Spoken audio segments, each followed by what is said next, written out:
जय हिंद साथियों। आज हम जनरल साइंस के बहुत महत्वपूर्ण प्रश्न बताएंगे जो आगामी परीक्षाओं के लिए महत्वपूर्ण है। दोस्तों, आप डेली सुबह मॉर्निंग में अपना टारगेट फिक्स करिए। ठीक है दोस्तों, कि आज हमें इतना पढ़ना है और पूरी कायनात के साथ सारा दिन उस पर फोकस करिए। ऐसा आप अगर डेली करते हैं दोस्तों तो आपकी तैयारी बहुत अच्छी हो जाएगी। ठीक है दोस्तों, आपको प्रैक्टिस जारी रखना है। जितने ज़्यादा आप प्रैक्टिस करेंगे उतने ज़्यादा आपको नियम तरीके फार्मूले याद होंगे। ठीक है दोस्तों, इसीलिए कहते हैं हमें इसीलिए हम कहते हैं कि कर दिखाओ कुछ ऐसा कि सब करना चाहें आप जैसा। अब देखिएगा पहला क्वेश्चन क्या कह रहा है।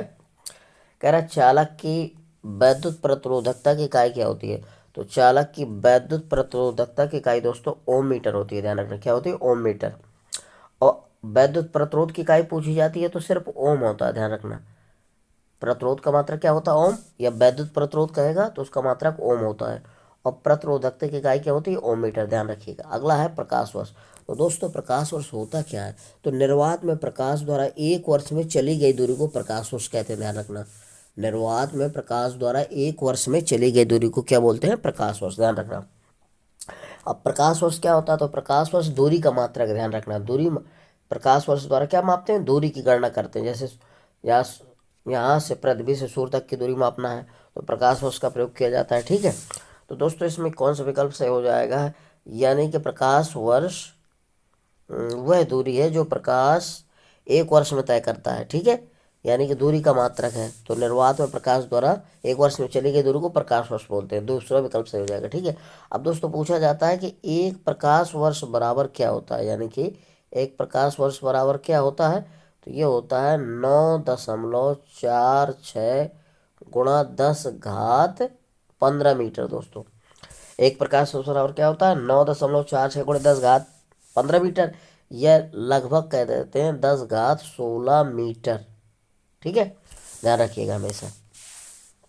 अगला है 6 फीट लंबे व्यक्ति की ऊंचाई नैनोमीटर में कैसे व्यक्त की जाएगी लगभग। तो एक 6 फीट लंबा व्यक्ति है, उसकी ऊंचाई नैनोमीटर में व्यक्त करना यानी कि मापना है, तो क्या हो जाए, तो ये होगा 183 गुणे 10 घात 7 नैनोमीटर। ध्यान रखना, 183 गुणे 10 घात 7 नैनोमीटर होता है। अब ध्यान रखिएगा, ये हो जाएगा। अगला है तेल का एक बैरल इनमें से लगभग कितना होता है। तो हमेशा पूछा जाता है दोस्तों, तेल का बैरल, एक बैरल और कितना होता है, तो 159 लीटर होता है। ध्यान रखना, कितना होता है, 159 लीटर होता है। ध्यान रखिएगा। अब अगला क्या कह रहा है, कह रहा है 1 माइक्रोन किसके बराबर होता है। तो 1 माइक्रोन दोस्तों बताना हमें। तो 1 माइक्रोन होता है, वैसे देखा जाए 1 माइक्रोन बराबर होता है 10 घात-6 मीटर के। अब ये कह रहा है 1 माइक्रोन बराबर है, तो ये मिलीमीटर, 1 मिलीमीटर 10 घात 3 होता है। तो यानी कि तो ये नीचे जाएगा, तो 1/1000 मिलीमीटर हो जाएगा। ठीक है दोस्तों, ध्यान रखना, क्योंकि इसमें जब 10 घात-6 लिखा है, इसमें 1000 का जब गुणा करोगे तो 3 घात कम हो जाएगी।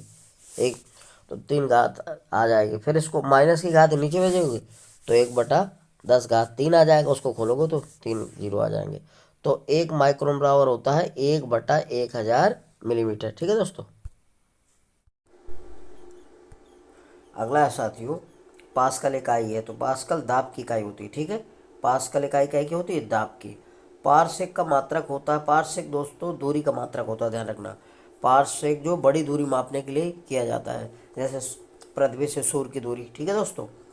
अगला है प्रकाश वर्ष दूरी का मात्रक होता है। प्रकाश वर्ष का एक मात्रक, प्रकाश वर्ष और पारसेक ये बड़ी दूरी मापने के काम आते हैं। तो प्रकाश वर्ष भी दूरी का मात्रक, यानी पहला विकल्प सही हो जाएगा। ठीक है दोस्तों। अगला है एक पारसेक तारों संबंधी दूरियां मापने का मात्रक क्या होता है। तो एक पारसेक तारों संबंधी दूरियां मापने का मात्रक बराबर होता है 3.26 प्रकाश वर्ष के बराबर होता है। एक पारसेक किसके बराबर होता है, 3.26 प्रकाश वर्ष के बराबर। बी विकल्प सही हो जाएगा। ठीक है दोस्तों। अगला है कार का मात्रक क्या होता है। तो साथियों कार का मात्रक जूल होता है। ध्यान रखिए, कार का मात्रक क्या होता है, जूल होता है। न्यूटन किसका मात्रक होता है, तो न्यूटन बल का मात्रक होता है। ठीक है, न्यूटन का एक मात्रक होता है बल का। वाट का एक मात्रक और शक्ति का मात्रक होता है। वाट का एक मात्रक होता है शक्ति या सामर्थ्य का मात्रक होता है। ध्यान रखिएगा। डायन किसका मात्रक होता है, तो डायन बल का मात्रक होता है सीजीएस पद्धति में। ध्यान रखना, सीजीएस पद्धति में बल का मात्रक डायन होता है, और एम के एस पद्धति यानी कि एसआई पद्धति में न्यूटन होता है। ठीक है साथियों। और सीजीएस का फुल फॉर्म क्या होता है, सेंटीमीटर ग्राम सेकंड होता है, और एमकेएस का मीटर किलोग्राम सेकंड होता है। ठीक है दोस्तों, एमकेएस को अब एसआई कहते हैं शॉर्ट में, इंटरनेशनल अंतर्राष्ट्रीय पद्धति। ठीक है साथियों।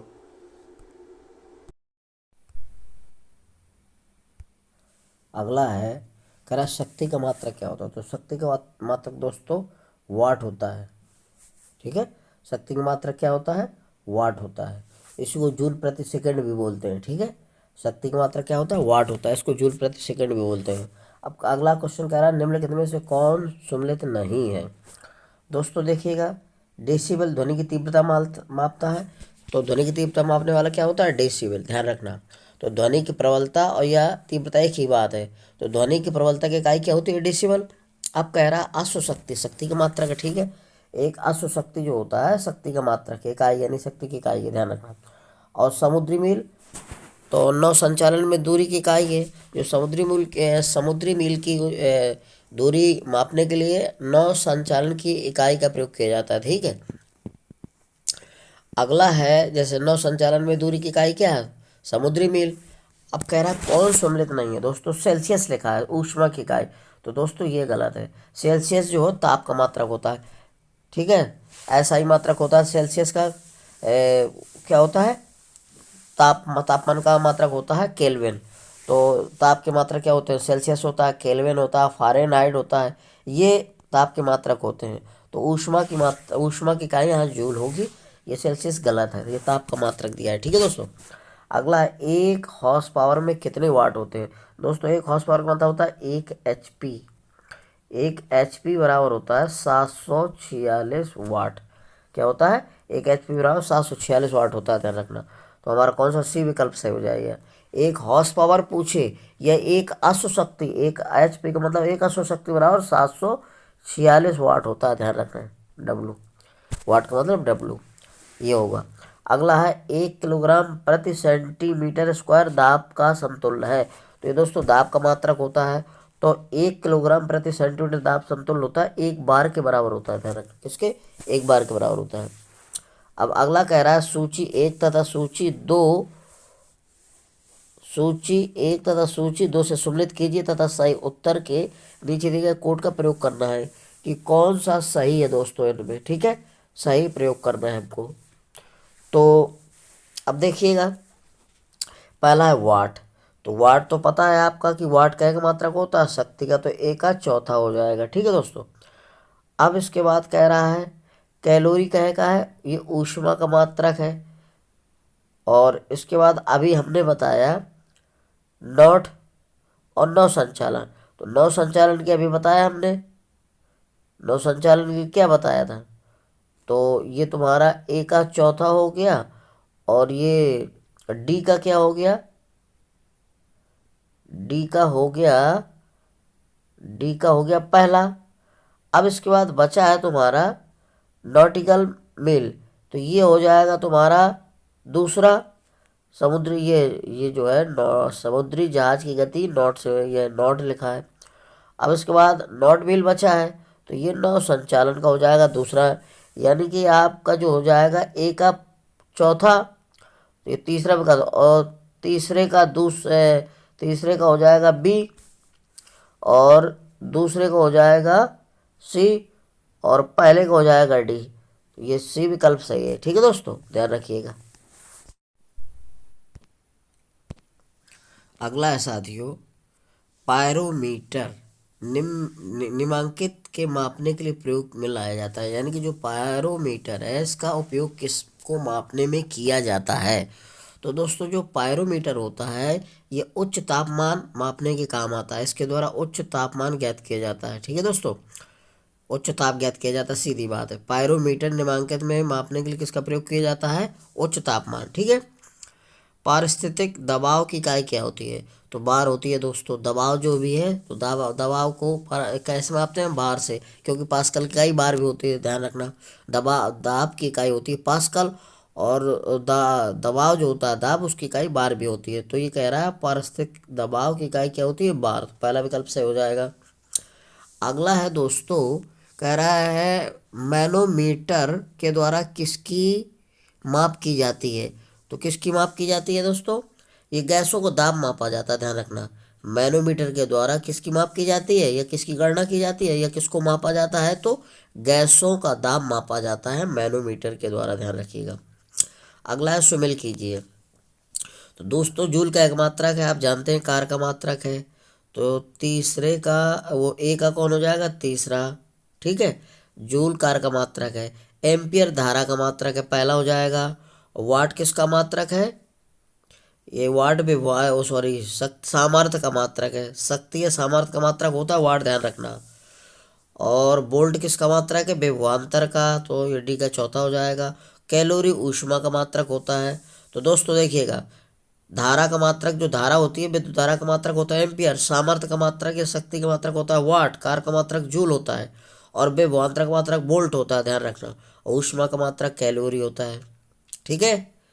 तो इसमें जूल कार का मात्रक ए का तीसरा हो गया, ठीक है। और एम्पियर दूसरे का यानी कि बी का पहला हो जाएगा। और वाट का क्या हो जाएगा, दूसरा। और बोल्ट किसका विभवांतर है और कैलोरी है, तो यानी कि पहला विकल्प सही हो जाएगा, ठीक है साथियों।